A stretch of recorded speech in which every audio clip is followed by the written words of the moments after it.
So hello, this is Vanshika, and like today we are with Dicky, and he is going to give his interview. So Dicky, please tell something about you.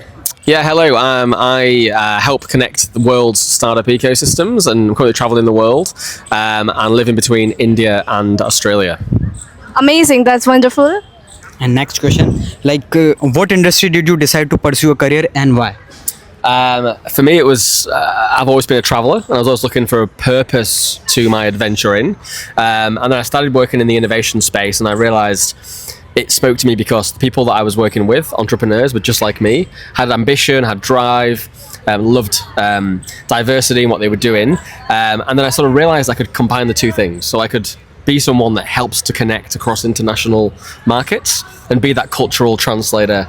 So able to really get travel and innovation into one amazing career. Oh, great. Next question, Vanya. Okay, so basically, what is the biggest driving factor of your success? I think it has been being curious, being human every day, and really just kind of being humble about who I am.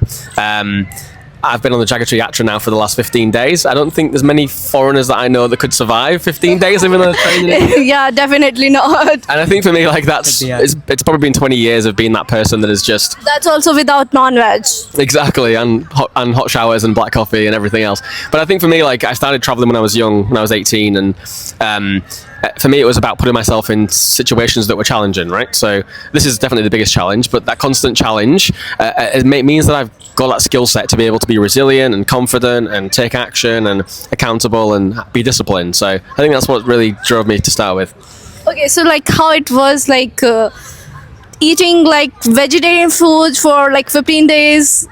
Not that hard. It was been harder part. I think sleeping on a train and then having 600 Indians around me, which is like the biggest privilege, but it means I have zero personal space as the only foreigner on the train. Everyone wants to take a selfie with me, talk to me, which is the most amazing thing.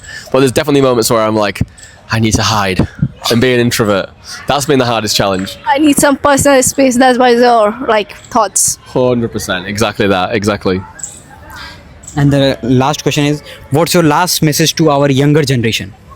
I would just say the way I live my life is, I'd say firstly would be build for your lifestyle. So whatever you do in your life, think about the lifestyle that you want to have. For me, it wasn't about making money. It was about finding a life where I could have experiences. And that was my experience economy was kind of the most important thing for me.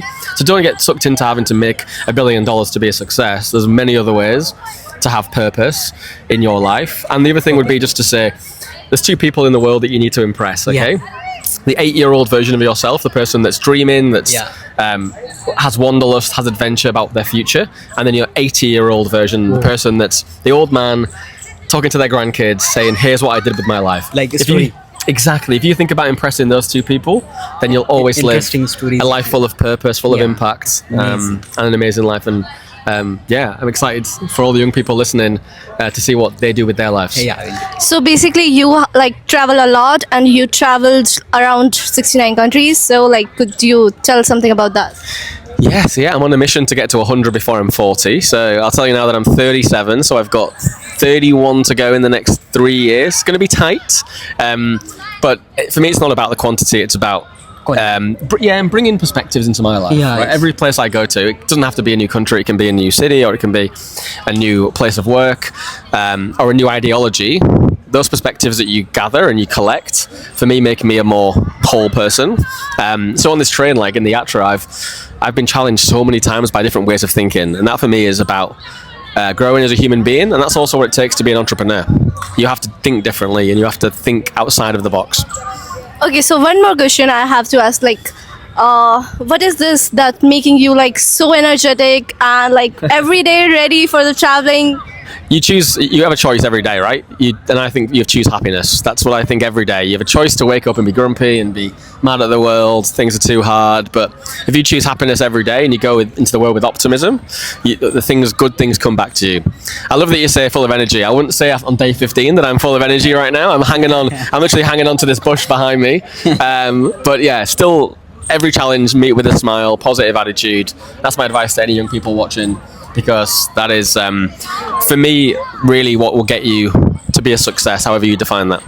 Okay, definitely. So, like, what is the closest place to your heart, like maybe in India or any city or any country? I'm getting married in Calcutta in 7 weeks, so I'd have to Congrats, man. say thank you. I have to say West Bengal, obviously.